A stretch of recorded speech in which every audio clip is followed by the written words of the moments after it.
Fans who were excited to see Mike Tyson knock out Jake Paul on July 20th were recently dealt a big setback as the bout was postponed owing to Iron Mike's medical issue last week. Mike Tyson just posted a statement on X claiming that he has been recommended to take a vacation from training for a few weeks. He also had a stern warning for Paul. The boxing community does not want to see this match take ahead. Michael Bisping pointed out that Mike Tyson is too old and has an already weak health state, which could worsen if this bout takes place later. Ulcer flare-up. I don't know anything about ulcers, but what I do know is that the man is going to be 58 years old soon. A man in the prime of his life doesn't have a problem sitting on a plane for a few hours. So should Mike Tyson fight? Jake Paul was the most recent medical emergency. A warning to the boxing legend to pull out of this fight. What did the experts have to say? Stick around and watch as we find out in today's video. The boxing world and millions of enthusiasts eagerly anticipated the July 20th showdown between Jake Paul and Mike Tyson. Although this fight was criticized by many experts from the day, it was announced the bout was scheduled to go ahead without any hiccups. That was until recently when Iron Mike was involved in a medical emergency. Mike Tyson felt queasy and disoriented due to an ulcer flare-up 30 minutes earlier. Medical professionals soon got to the science once Tyson landed in Los Angeles and transported him to the hospital where his condition stabilized. It was then announced by TalkSport's Michael Benson that the fight was postponed and will not take place on the previously scheduled date of July 20th. Tyson also took to X to reassure followers that this was a mere fear, that he didn't need to be completely fit to beat Jake Paul. Many on social media called for the fight to be called off, but experts such as Chase Sonnen and Showbiz, the adult, pointed out that the fight was going to take place as planned and that canceling the fight now was not financially viable. Mike Tyson himself confirmed this today when he posted a statement to X indicating that he is still going to fight Paul despite the medical complications involved.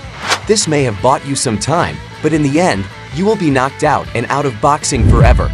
I appreciate everyone's patience and can't wait to deliver an unforgettable performance later this year. With this statement, Tyson has made it clear that he has no intentions of backing out of this fight, even if it means a threat to his life. Fans are obviously unhappy with this decision, and many have made their feelings known. One person posted, "Cancel the fight," and another user responded, "Just cancel that __." A third user mocked the main event, stating, "Good news, clown show is the main event between Taylor Serrano still going ahead." One user expressed his frustration about the fight writing should have never happened in the first place. Poor Tyson. So fans aren't happy about this fight taking place, but as we already mentioned, nothing is stopping this fight. Former MMA fighter Chase Sonnen recently analyzed the potential jeopardy of the fight between Mike Tyson and Jake Paul. In light of Tyson's current medical situation, he explored numerous aspects that could affect the battle, continuing, emphasizing the complexity of such high-profile incidents. There's other goals here than just pulling off Jake Paul versus Mike Tyson, right? Like there's a business at play and some of the inner workings. There's hiring and personnel, and some decisions that are going to need to be. Sonnen pointed out that if a fight is approved by the commission, it is unlikely to be canceled due to media reports, but he also stressed that the choice isn't exclusively up to Tyson and his staff. Jake Paul and his management would also play a key influence depending on public perception and media pressure.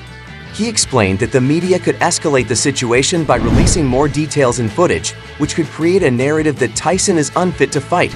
He emphasized that if a public relations company tries to downplay the incident, it may backfire, leading to increased scrutiny and potentially more damaging stories.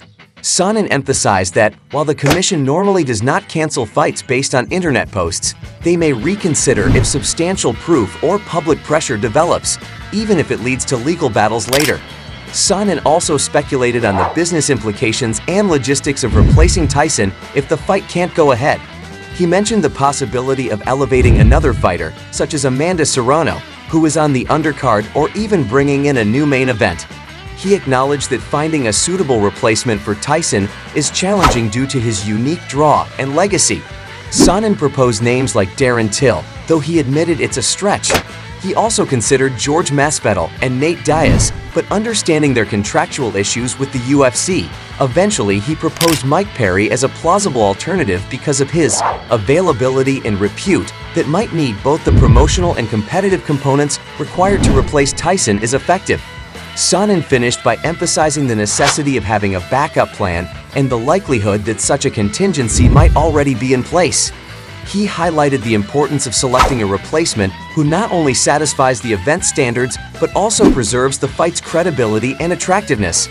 Wade Plens also reviewed the postponement of the Paul Tyson fight, underlining several significant issues about the postponement and its repercussions. Kind of where this thing is right now. You have Mike Tyson, who is having stomach ulcers, and again, I don't really know. I mean, we can take a look. Apparently, it can be caused by some bacteria or prolonged use of anti-inflammatory medication, which again, you could argue. First, Plens emphasized that the fight's postponement was due to Mike Tyson's physical condition, which required him to limit training for a few weeks, as suggested by his physicians. Tyson told supporters that he intends to return to training and compete in the bout later this year, saying that he will be in better shape and ready to produce an amazing performance. Plens conveyed that both Mike Tyson and the promotion team's most valuable promotions MVP were committed to rescheduling the fight. They expected the fight to still take place, aiming for a date later in the year, potentially in the fourth quarter of October to December. The new date for the fight is expected to be announced on June 7th. Clemens also revealed his skepticism about the match's practicality given Tyson's age and health concerns. He restated his assessment that the battle offered major dangers for Tyson given his age and the possibilities. Recurrence of health issues associated to intensive preparation. Despite these concerns, he acknowledged Tyson's willingness to continue spurred by the fight's considerable promotional and financial stakes, including a large deal with Netflix. Jake Paul's perspective on the postponement was also discussed. Paul expressed regret and concern for Tyson's health, but remained dedicated to the fight, expressing optimism that it would happen in the fourth quarter of this year. Paul emphasized the fight's significance, citing it as a possibly world-changing event, primarily because of its relationship with Netflix and Tyson's big attraction. Plens underlined the broader impact of the postponement on the fight's undercard, which included other competitors who were also looking forward to the exposure from this event. He also mentioned the logistical hurdles of rescheduling and replacing Tyson given previous contracts and commitments. Mike Tyson's trainer Rafael Cordo has recently offered his opinion on Iron. Mike's chances versus Paul. Today was the day, Play with fire, sometimes happen. Cordo expressed his confidence in Tyson's ability to defeat Jake Paul, despite concerns about Tyson's health and age. He acknowledged Tyson's recent health issues, but emphasized that Tyson's experience and knowledge in the ring would be crucial factors in the fight. Cordo highlighted Tyson's extensive career, noting that Tyson is a two-time world champion who has faced and defeated some of the best fighters in the world. Tyson's tremendous experience means he knows exactly what to do when he walks into the ring, and his previous wins against top-tier opponents should not be overlooked. He downplayed concerns about Tyson's present physical condition, despite Tyson showing signs of health difficulties. Cordo recently assured that Tyson's ready for the fight stems from his comprehensive understanding of the sport and his ability to adapt to various situations inside the ring. Cordo's confidence appears to have waned somewhat over time. He admitted that Tyson's health issues have caused some doubts about the fight, but he maintained a belief in Tyson's ability to perform well against Paul, implying that Tyson's determination and preparation will. Cordo emphasized Tyson's preparedness and commitment to the sport, assuring that Tyson's training has been hard and concentrated, and that despite the health crisis, Tyson is in high spirits and eager to compete. Tyson has been vocal about his confidence in defeating Paul, dismissing concerns about his age and physical fitness. He has continued to train intensively, showing a strong resolve to succeed in the upcoming fight. Tyson's team and supporters, including Cordo, have rallied around this sentiment, believing that Tyson's legendary status and fighting acumen will be decisive. Mike Tyson's current medical difficulties are throwing doubt on this fight taking place. We have till October to see if this fight will happen or not, but what do you think we'll see in this bout? Let us know in the comments. That's it for today. Don't forget to like, subscribe to the channel, turn on the bell for the latest notifications so you never miss out on videos like this. Thank you for watching, and we'll see you in the next one.